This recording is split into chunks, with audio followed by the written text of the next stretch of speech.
a todos os presentes e os que estão nos acompanhando através do Facebook, do YouTube, da Igreja Comunidade Cristã, com a paz do Senhor. É um momento muito importante, muito feliz, nos honra poder estar aqui, e vejo que o clima é todo de festa, todo de alegria. Aniversariante, né, Mateus, desejar as nossas saudações de alegria, né, de felicitações. Glória a Deus, que bênção. Mais uma vez retornar a este púlpito é uma honra. Dedicar a Deus e devotar devida honra ao Senhor, a glória que lhe é devida, e dar glória e honra a quem também é devido, pois a Bíblia nos ensina. E dessa feita, o pastor desta igreja, o pastor Nelson, sua esposa, a irmã Leone, todos os obreiros, todos os músicos na casa do Senhor, que têm dado a oportunidade ao nosso Silas, né, para estar mais uma vez tocando aqui. Que bom, muito feliz, muito grato a Deus por ver a obra transpondo, a obra crescendo e vencendo a cada dia. Salmos de número 126. Salmos de número 126. São 6 versos compostos aqui para que servisse de inspiração, de motivação daqueles que haveriam de cantá-lo, haveriam de tomá-lo como fonte de sobrevivência. Caminhar em direção ao Senhor não é fácil. Caminhar desenvolvendo a salvação, como nos ensina Paulo, não é fácil, não é simples. E são 15 salmos tidos como de romagem ou cânticos de degraus, ou dos degraus. Haja visto você já ter percebido aquelas procissões de romarias que alguém associa como Maria e que não tem nada a ver. Romaria é uma expedição em que os seus participantes estão, na medida dos atos que seguem ou antecedem aonde eles vão chegar, eles cantam e buscam inspiração nos seus cânticos, caminhando. Então, romagem, degraus e romaria são ações de oração ou de adoração em processo de caminhar, caminhando. Daí você já entende que não dá para orar parado. Não dá para orar ou cantar ou adorar parado. Precisa se orar caminhando. Precisa se adorar caminhando. Precisa se devotar a Deus, a honra, a glória, o louvor, seja através de oração, de adoração em forma de cântico, ou seja através de alguma súplica por socorro, mas andando, caminhando. E esses 15 salmos aqui, do Salmo 120 ao 134, são divididos em pelo menos três estágios de salmos que não são de maneira comuns entre eles, ainda que todos eles estejam escritos para que se atinja o mesmo alvo, que é a Deus. A primeira linha de salmos aqui, desses 15, são salmos, pastor Nelson, que foram compostos para serem cantados fora da igreja, para serem compostos, para serem iniciados as suas falas em casa. Quem não lembra do Salmo 121, eleva os meus olhos para o monte, né? De onde me virá o socorro. Quando o salmista compõe esse salmo aqui, ele não compõe para ser cantado no culto, mas em direção ao templo. Quem adotava esse salmo para ele estava enfrentando sérios perigos da sua casa, cruzando o deserto até o monte em que estava estabelecido a congregação para se cultuar. Então essa primeira linha de salmos, o salmista escreve para encorajar aqueles que porventura não estavam muito inspirados em sair de sua casa para ir à congregação, ou de nem ter muito ânimo para ouvir nada, queria se isolar ou coisa parecida. E quem fez esse salmo escreve dizendo: antes de sair de casa, leia este salmo. Era salmo para que quem andava, quem lesse ele, fosse lendo caminhando. Porque o salmista diz: eleva os meus olhos para os montes. Os montes estavam os ladrões, estavam os chacais do deserto, estavam os salteadores, estavam os transeuntes, os comerciantes de crianças, estavam aqueles que haveriam de levar as mulheres e negociá-las com outros povos. E eles, olhando para os montes, de um lado enxergava esse tipo de gente que haveria de assaltá-los, de ultrajá-los. Do outro estavam lá aqueles que estavam prontos para tirá-los como escravo e oferecê-los no meio das feiras do deserto. E eles olharam para os montes e disseram: eleva os meus olhos para lá, para onde está o perigo, para onde está a afronta. E faz uma pergunta: de onde me virá o socorro diante de tudo isso? E um olhava para o outro naquela expedição rumo ao templo, dizendo: olha, calma, porque o nosso socorro, ele vem além dos montes, ele vem da além desses montes, ele vem do Senhor que fez os céus, que está acima do monte, e fez a terra, que o monte está sobre ela. Esse salmo é um salmo para encorajar. É um salmo de encorajamento. Esses salmos de romaria, quando se chegava para entrar no templo e começava a partir do salmo 134 em diante para cantar salmos de dentro do templo, já se estava cheio da graça de Deus, já se estava cheio do temor do Senhor. Por quê? Porque houve uma preparação. Antes de sair de casa, já existia cânticos entoados no meio do caminho, oração, louvores, caminhando, andando. Ninguém podia entoar um salmo desse parado. Isso aqui é muito forte. Ninguém podia cantar um salmo de romagem, de romaria, parado no meio do deserto. Ou vamos sentar aqui um pouquinho, vamos parar aqui um pouquinho. Não. Quem cantava esse salmo, alguém tinha que olhar para o outro e dizer: eu estou vendo que você está andando. O outro dizia: mas você também está caminhando. Ou seja, ninguém andava para trás, ninguém andava para o lado, era todo mundo avante. Era todo mundo como um exército com bandeira, conforme Salomão escreve ao olhar a sua sunamita ainda não conhecida e dizendo: quem é esta? Depois de 1000 mulheres, olha para uma e não conhece e diz: quem é esta que eu vejo? Que homem, mas que mulher é esta que eu estou vendo, que sobe como a alva do dia, como exército com bandeira, postulante como o sol ao meio-dia, e que se levanta na sua força? Essa ele não conhecia, porque esta era aquela a quem Deus tem preparado. E aqui vai um conselho. E aqui vai uma orientação para aquele que busca a sua sunamita. Calma, ela vem como um exército com bandeira, como o sol meio-dia na sua força. Ela vem sadia e saudável, desde depressa. E na linguagem escatológica era a igreja, que se levantava na sua perseguição logo de manhã cedo, que transporia as suas batalhas vencidas ao meio-dia, que chegava às 5 horas no pôr do sol, de pé como um exército com bandeira, e que se aproximava do seu noivo, adornada para entrar nas mansões do seu gozo com o seu Cristo, para a glória do nome do Senhor.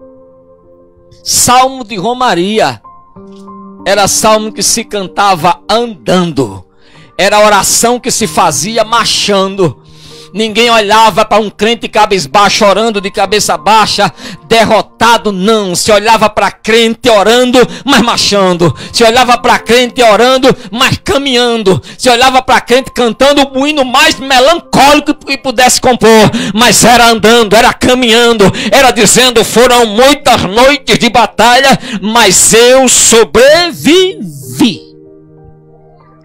Era assim, era cânticos de romaria.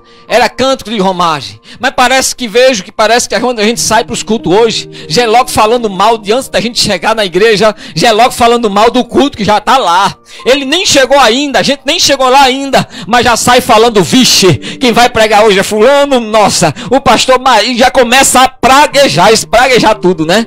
Mas aqui quem caminhava para o culto, começava no Salmo 120 até o 134. O Salmo 120, ele começa dizendo: na minha angústia eu clamo ao Senhor. Ele sai dizendo, na minha angústia eu clamo ao Senhor, e Ele me ouve. Ele sai romariando, ele sai no cântico de degraus. Por que degrau em língua hebraica? Porque era cântico de subida. Era degrau, pastor, que não fazia descer, era degrau que fazia subir. E subir cansa, né? Subir exige força. Subir não é fácil, certo? Alguém quer subir fácil, né? Esse sobe empurrado. Mas quem sobe com força, quem sobe se esforçando, não é fácil. E o Salmo 120, que é o primeiro cântico de romagem, ele sai dizendo: na minha angústia eu clamo, mas eu sei que ele me ouve. O Senhor livra a minha alma dos lábios mentirosos. Ele sai exaltando ao Senhor, orando. Ele já sai de casa para um culto como esse orando. Ele já liga o aparelho celular para assistir essa live, já sai dizendo: na minha angústia eu sei que Deus tem uma palavra para mim nessa noite. Ele não sai dizendo: eu vou só ver quem está lá. Se não for o Juan tocando, eu nem vou assistir.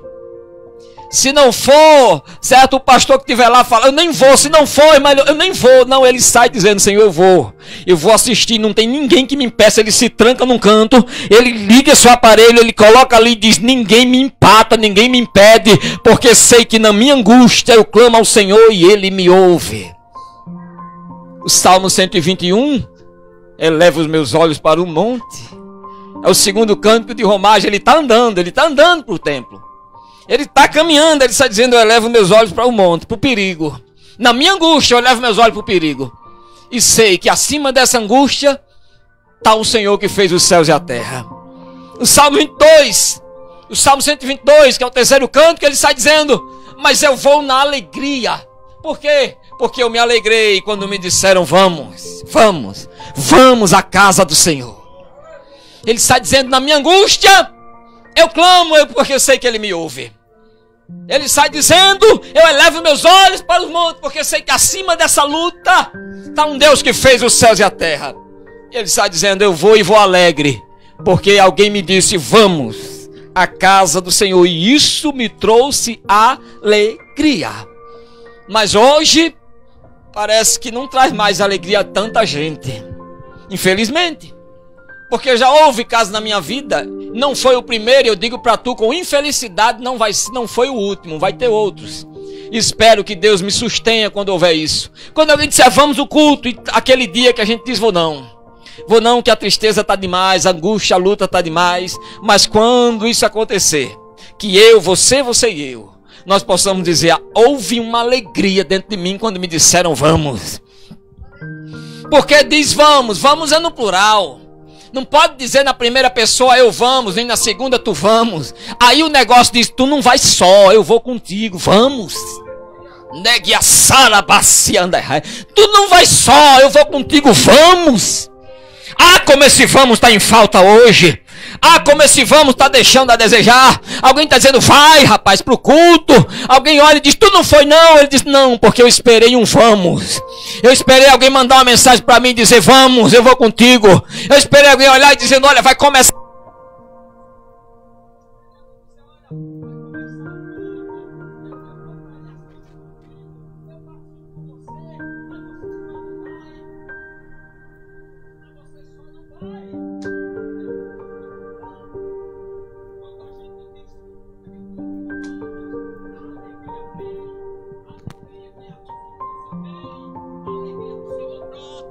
A gente começa a dizer: houve uma alegria dentro de mim quando me disseram vamos à casa do Senhor. E essa alegria foi tanta, e essa alegria foi tamanha, quando me disseram: vamos à casa do Senhor.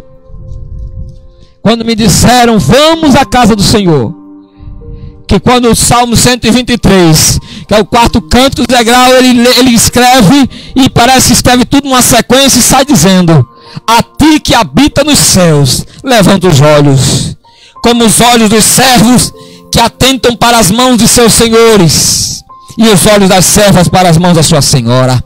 Isso quer dizer o quê? Quando ele diz: houve uma alegria quando me disseram vamos à casa do Senhor. Ah, irmão, quando essa alegria brota, ele eleva os olhos que antes estavam no monte, ele eleva para o Senhor, e os olhos fitos nas mãos de seu Senhor. Ele olha para as mãos de seu Senhor. E olhar para as mãos de Deus é olhar para a bênção de Deus. Olhar para a mão de Deus é olhar para a aliança de Deus. Olhar para a mão de Deus é olhar para as obras de Deus. Olhar para a mão de Deus é olhar para a sombra da proteção de Deus. Olhar para a mão de Deus é olhar para a autorização de Deus. Isso tudo implica fica na mão de Deus. Olhar para a mão de Deus do outro lado é olhar para o juízo de Deus sobre seus adversários. Olhar para a mão de Deus é olhar para a mar se abrir, é olhar para o leproso sendo curado, é olhar para Deus tocando onde ninguém toca, é olhar para Deus apontando não para julgar e nem condenar, mas apontando e para tocar nos ouvidos, nos lábios de Isaías, nos joelhos de Daniel, e é para tocar num corpo leproso dizendo: quero, seja curado. Isso tudo é cântico de preparação para chegar aqui. Imagina um crente desse depois de chegar na igreja, depois de 15 salmos desse. Eu fico imaginando um crente, ele já chega pipocando, ele já chega na graça, a farinha faltando em casa, mas o azeite na cabeça desce, e desce sobre a barba, corre pelas orlas, desce até os umbrais das suas portas, e ele segue dizendo: até aqui tem nos ajudado meu Senhor. Ele segue não com fé na mão, nem com imagem na outra. Ele segue com seus olhos nas mãos do seu Senhor, e dizendo, como que esperando dele receber, não alguma coisa, porque Deus não tem alguma coisa para ninguém. Não esperando de homem, porque Deus não tem nada de homem para ninguém. Não esmola, porque Deus não tem esmola para ninguém. Não eram essas três coisas que aquele homem estava na porta do templo esperando? Mas Pedro e João respondem dizendo: olha, eu prata nem ouro eu tenho, nem tampouco alguma coisa para te dar, mas o que eu tenho em nome de Jesus eu te dou. Se crente sai com essa graça nesse culto, para este culto, ele sai cantando Salmo 124, ele faz uma oração de confissão marchando. Esse tempo todinho ele está andando. Ele não saiu de casa para ir para o culto e se entreteu em outro lugar. Alguém quis parar, a diversidade quis parar, a oportunidade quis parar, mas ele não para em canto nenhum. Antes ele segue marchando, ele segue andando, ele segue caminhando. E o Salmo 124 ele faz uma confissão diante do Senhor, marchando. Ele diz: Senhor, se não for ao Senhor, se não for ao Senhor que esteve ao nosso lado, enquanto a gente andava, para onde? Para o culto. Para onde? Para adorar, para buscar. Enquanto a gente andava, se não fosse o Senhor do nosso lado, ora diga Israel, teríamos sido engolidos vivos. Mas quem marcha para buscar o Senhor, não marcha sozinho. Quem marcha para buscar a Deus, para a casa de Deus, buscando a Deus, não vai sozinho. O Senhor está ao lado. O Senhor, o salmista diz: escreve. E deixa eu dizer uma coisa para você. Quando esse salmo foi escrito, o templo não tinha sido erguido. Certo? Quando esse salmo foi escrito, o templo não tinha sido erguido. Esse salmo de romaria foi escrito, desde que Davi escreve, foi para quando o templo fosse erguido. Alguém tivesse desanimado para ir para o culto, para ir para o templo, eles tomassem esses papiros, esses pergaminhos aqui e começasse a ler, mas não dentro de casa, andando. Porque não adiantava ler um salmo desse e ficar dentro de casa. Não adiantava ler uma palavra dessa e ficar em casa. Não adiantava ler um texto desse e ficar parado, não. Ele tinha que ler caminhando. E o negócio era tão forte que ninguém pegava o papel e lia. Todo mundo sabia. Todo mundo tinha em seu coração e em sua mente esse salmo, e eles seguiam cantando. Salmo 125, irmão. Eles estavam caminhando dizendo: os que confiam no Senhor são como os montes de Sião. E ele segue marchando, A palavra andar para a língua hebraica é marchar. Sabe por quê? Porque às vezes a gente sai para o culto, um sai por ali, outro sai por acolá, outro sai conversando a conversa ali, outro sai para lá. Mas marchar não. Marchar, você percebe as Forças Armadas como marcha, né? Seguindo uma linha de doutrina, seguindo uma sistemática, uma periodicidade, seguindo uma metodologia que ninguém sai do curso, ninguém sai do percurso, ninguém sai. Então Israel não andava no deserto, um para colar, o outro para colar. Eles andavam em marcha, e ninguém marchava, certo? Um ali, outro lá atrás, outro diferente, não. Todo mundo marchava em sequência, de tribos ainda não divididas, mas marchando. Aí de repente eles observavam uma nuvem que estava lá em cima, logicamente, mas a sua imagem estava embaixo. A imagem, o reflexo da nuvem, chamada de Shekinah, que em língua hebraica é presença de Deus, estava lá embaixo. E essa nuvem orientava esses hebreus rumo à direção que Deus estava dando. E o texto diz que de dia essa nuvem, ela era horizontal. Ela era horizontal. Ela estava apontando um caminho. E a sua imagem refletia lá embaixo, onde tinha um bocado de hebreu marchando. Um bocado de hebreu marchando. Nem era parado, porque a nuvem não parava. Quando ela parava, era para os hebreus cultuarem naquele lugar. Logo ela se movia e dava direção. A nuvem não para. Jesus disse: eu trabalho até agora e não paro. A praga de Herodes quis parar ele manda dizer: diz aquela raposa que eu curo, liberto e salvo, e só paro no terceiro dia, quando a minha obra terminar. Diga. Se Deus não para, porque a Shekinah não parava, então os hebreus também não podiam parar, eles tinham que estar marchando. A nuvem de dia lá em cima na horizontal apontava. Aqui embaixo a imagem dela estava no chão. E o texto diz que esses hebreus andavam conforme a nuvem. Agora eu te faço uma pergunta: eles seguiam a nuvem olhando para cima, ou eles olhavam para baixo, para o reflexo da nuvem que fazia aquela resta, né, aí embaixo? Eles olhavam para baixo, gente. Eles não olhavam assim para cima, para ver para onde a nuvem apontava, não. Escute isso, eles olhavam para baixo. A nuvem não fazia quilômetros de metro quadrado para eles ficarem tudo em bolo, não. A nuvem seguia uma coluna, e uma coluna estreita, porque o caminho é estreito.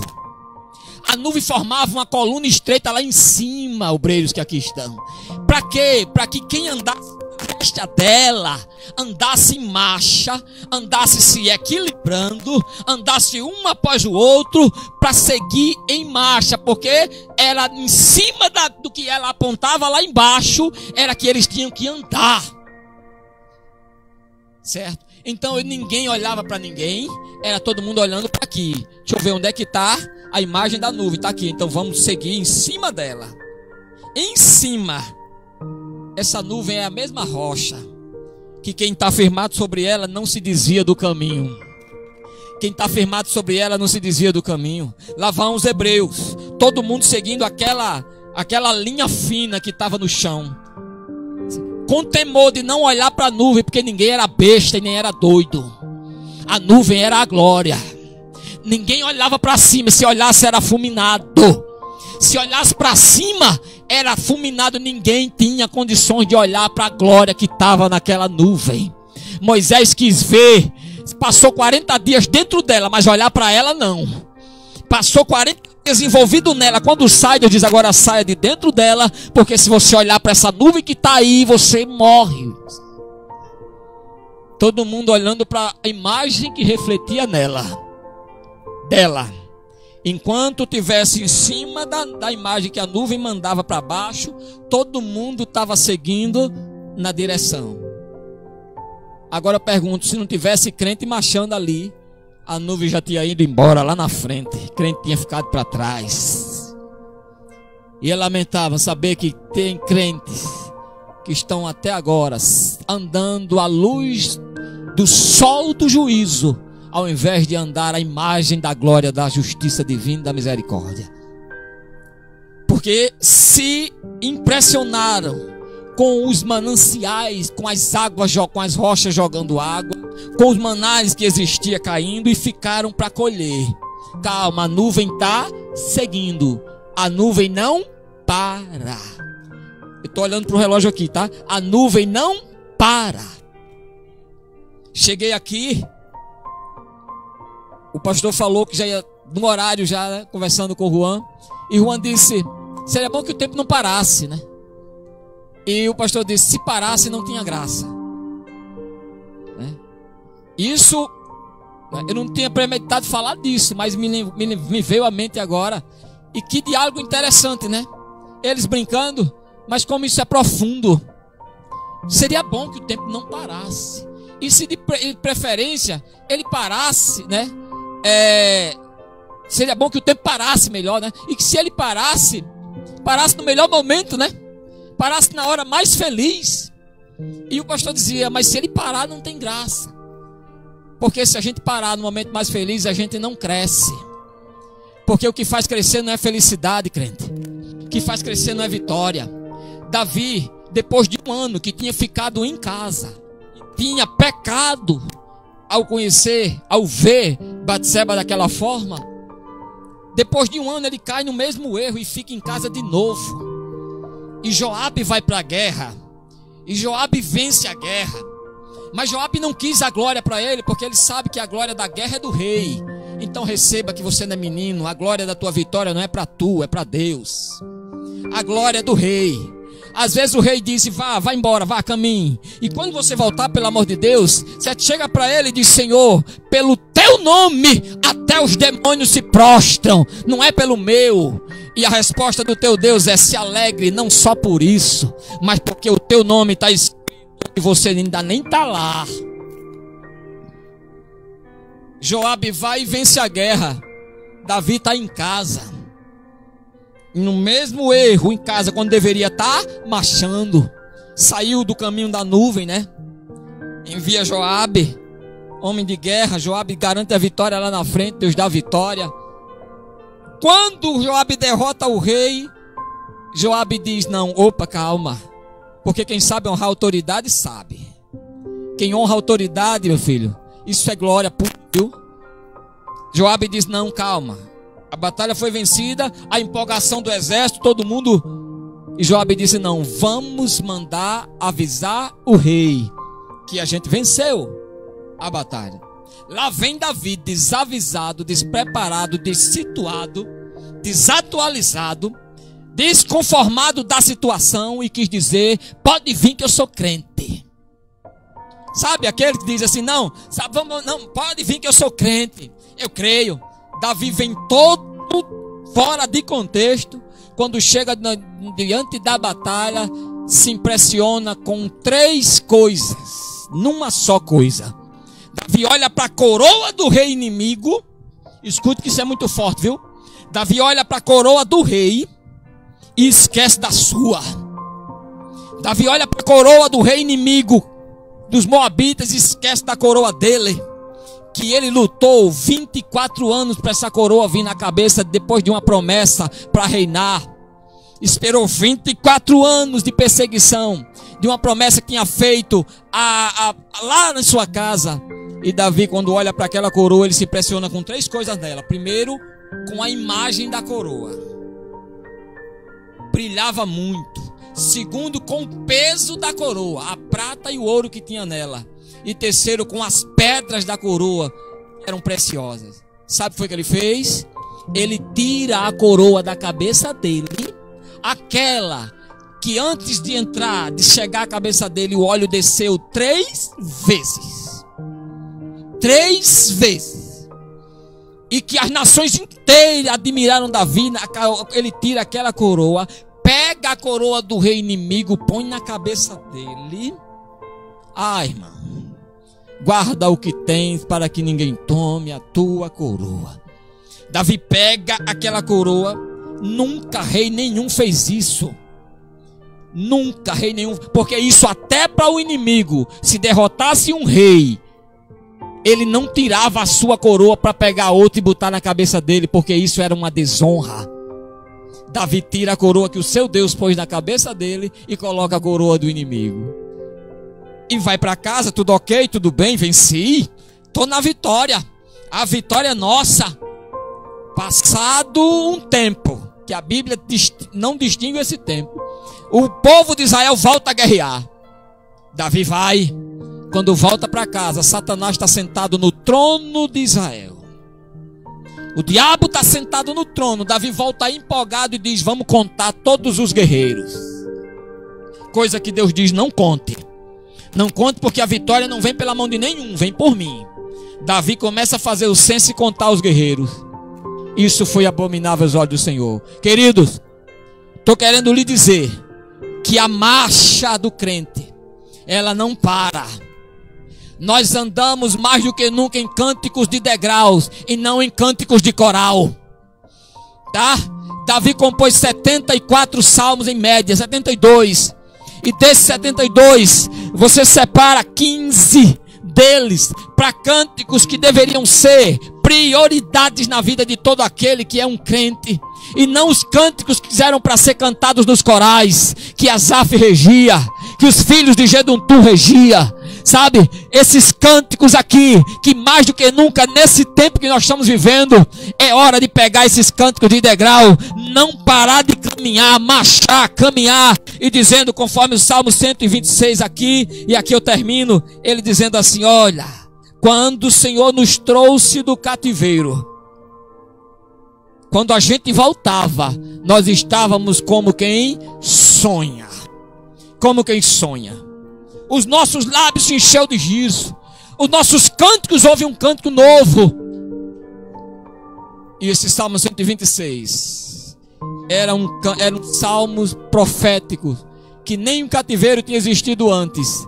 Mas esse salmo foi escrito para que quem estivesse caminhando para a igreja lembrasse dos seus cativeiros e dissesse: quando o Senhor nos tirou de lá, a gente sonhava, a gente sorria com a vitória. Agora que a gente está elevando os olhos para o monte, está vendo perigo, na angústia clamando, certo? Apelando para a misericórdia do Senhor. Por que não há mais um cântico de vitória? Por que não há mais um cântico novo? Olhei para o cartaz, que por sinal o pastor botou minha foto lá, chique. Está lá escrito: Deus tem uma palavra de vitória. Aí eu fiquei indagando ali, estou terminando. Eu dizia: o que seria ser uma palavra de vitória nessa noite? O que seria uma palavra de vitória que a gente ouve ver tanto nos cartazes? Deus tem uma palavra de vitória. O que seria uma palavra de vitória tua? Me lembrei do Mateus capítulo 8, versículos 5, 6 e 7 diante. Quando Jesus entra em Cafarnaum, um centurião vem escondido, vence todo mundo escondido de seus patriotas, guerreiros, soldados, mas exposto a todo mundo, olha e diz: Senhor, o meu criado, ele está em casa, ele está de 3 formas. Ele está em estado de jazigo, quase morte. Ele está em estado de paralisação, ele está paralítico, e tem mais: o diabo atormenta ele fortemente. Está dessa forma ele. E aí o Senhor libera aquele homem, o Senhor libera uma palavra de vitória para ele. O Senhor diz para ele: eu vou e eu irei curá-lo. Aí aquele homem diz: não, Senhor, basta uma palavra de vitória tua. Basta uma palavra só. E é nessa palavra aqui, que nessa noite venho aqui para te dizer que Deus tem uma palavra só, e uma palavra dele já basta. Há um ditado que meia palavra para um bom entendedor basta, né? Deus não tem meia palavra com ninguém. Ele tem a palavra inteira. Ele tem uma palavra definida, e ele te diz nessa noite: vai, porque nessa hora o que pediste foi atendido, a tua fé foi ouvida, e Deus tem cânticos para a tua história, para a glória do nome de Jesus. Que Deus abençoe, para a glória do nome do Senhor. Amém.